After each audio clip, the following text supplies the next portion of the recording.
This is Optimal Health Daily, episode 87.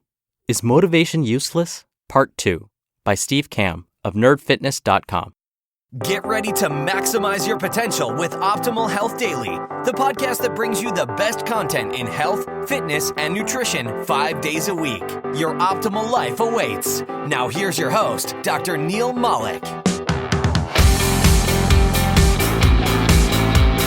Hey there, and welcome back to Optimal Health Daily, or welcome for the first time if you're new here. This is the podcast where I read to you from some of the most popular health and fitness blogs online. And I'm Dr. Neil, your very own personal narrator. Today's post from Steve Kamb is actually a continuation from yesterday's reading. So if you're new here, you'll probably want to check out yesterday's episode first. That's episode 86. I know you're excited to hear part 2, so let's jump right in and start optimizing your life. Is Motivation Useless? Part 2, by Steve Kamb of nerdfitness.com. How can we push our own limits? I recently came across a fun quote that was incredibly thought-provoking. Somebody asked how they can get themselves motivated to do more stuff or get things done, and the response was interesting. Quote, "Better to cultivate discipline than to rely on motivation. Force yourself to do things. Force yourself to get up out of bed and practice. Force yourself to work. Motivation is fleeting, and it's easy to rely on because it requires no concentrated effort to get. Motivation comes to you, and you don't have to chase after it. Discipline is reliable. Motivation is fleeting. The question isn't how to keep yourself motivated. It's how to train yourself to work without it." End quote. In a nutshell, if you are relying on yourself to, quote, wait to get motivated to work out, stop it. Stop whining. It's better to build a system in which you don't have to rely on motivation. Build a system in which you get to race against, or lift against, an avatar that was you from last week. Don't rely on inspiration. Build a system for success, a system to break your own limits. This quote also reminded me of the most successful people I know, or the people who seem to get more done in a month than most people get done in a lifetime. It's not because these people are more, quote, motivated than others. It's because they have built and expect the habit of greatness. For example, take Cal Newport, computer science professor at Georgetown University, publisher of numerous papers, and author of 4 books. He gets more done in a day than most do in a week, and yet he stops work every day at 5:30 p.m. so he can spend time with his wife and family. How the heck does he get all this done while also being a full-time professor? By practicing the habit of greatness. He plans out his entire week in advance. He makes distractions irrelevant, and he doesn't surf the web at work. Is Cal more motivated than the rest of us to get things done? Or does he have more willpower than mere mortals? No. He just understands how habits are built, and then he spent years making these things automatic in his life. It's cliché, but Aristotle said it best. We are what we repeatedly do. Excellence, then, is not an act, but a habit. Cal simply practices the habit of excellence, carefully honed over years and years. So, what does this mean for people like us? It turns out we can trick ourselves into pushing farther than we think we're capable of, and we can do more things than we think we're capable of. Like building a bat cave. Instead of relying on willpower and motivation to get yourself to exercise or eat right, work smarter, not harder. Thanks for the Batman reference, Steve. Or by making the only comparison you can make, and using this avatar of past self to push you to the next level. And sometimes we need people to push us, to challenge us, to drag us through things we don't want to do until we realize that we've done it. You know, like Gandalf nudging Bilbo out the door. I bet Andy Dwyer from Parks and Rec wouldn't have completed his lap around the track without the support of his friend Chris. Just by surrounding yourself with better, more advanced people can hugely impact your own training. John Kessel, Director of Sport Development at USA Volleyball, explains that a disproportionate number of their best players are younger siblings because, quote, the more you play against bigger kids, older kids, even adults, the better you become as an athlete, end quote. And sometimes we need assistance, think technology, to help us build these habits of excellence. For example, self-control to block time-wasting websites on our computer, rescue time to track our efficiency, alarm clocks across the room, a freaking wrist shock device when we miss our habits.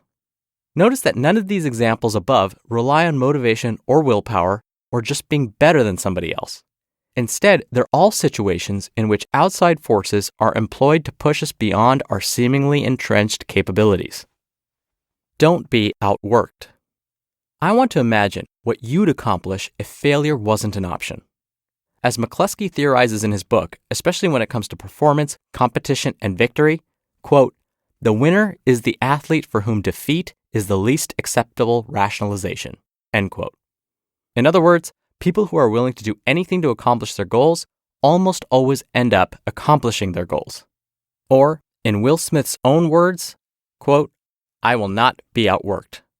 The only thing that I see that is distinctly different about me is I'm not afraid to die on a treadmill.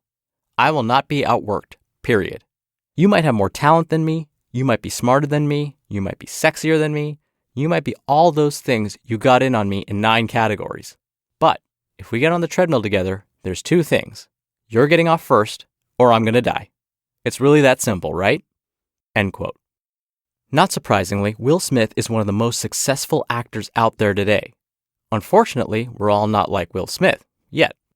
At some point during our own quests, when we're not willing to make the sacrifices to succeed, we fall into the belief that accomplishing our goals is not possible.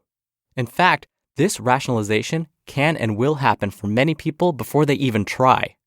My goal with Nerd Fitness is to help you get from the point where you move from rationalizing, quote, "it's not possible," to, quote, "I wonder what I'm capable of and when can I get started."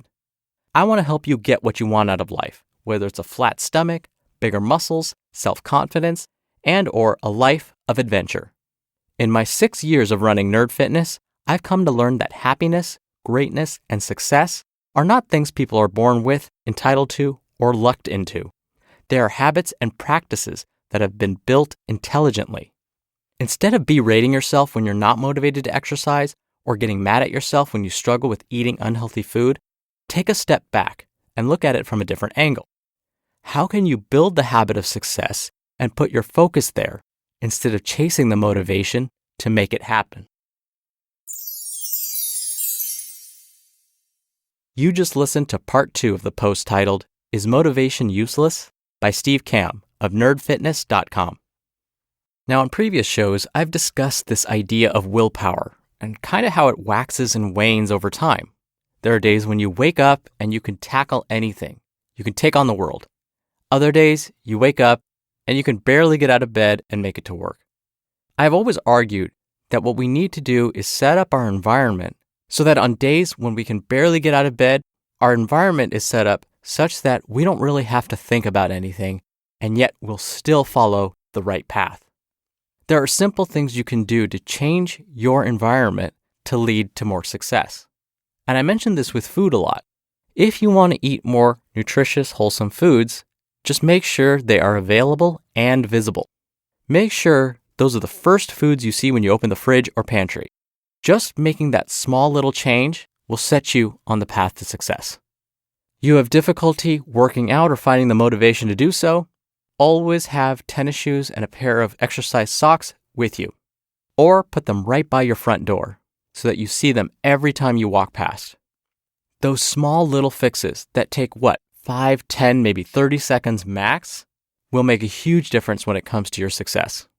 And I think Steve would agree with me.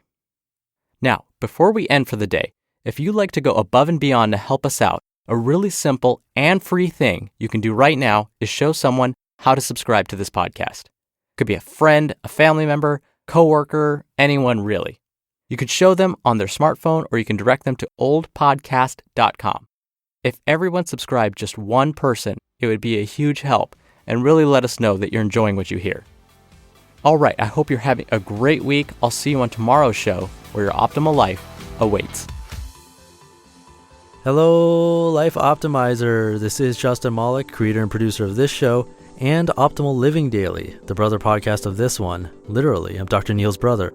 If you like the format of this show, you'll love Optimal Living Daily too, where I also read to you from blogs, but cover other topics like personal development, finance, and minimalism from bloggers like Derek Sivers, The Minimalists, Zen Habits, and many more. So for more amazing content read to you for free, Come subscribe to Optimal Living Daily too, and together we'll optimize your life. You've been listening to Optimal Health Daily. Be sure to hit the subscribe button to stay up to date on each new episode, and head to oldpodcast.com. That's oldpodcast.com for a free gift, as well as more actionable tips and resources to help you maximize your potential. Thanks for joining us, and remember, your optimal life awaits.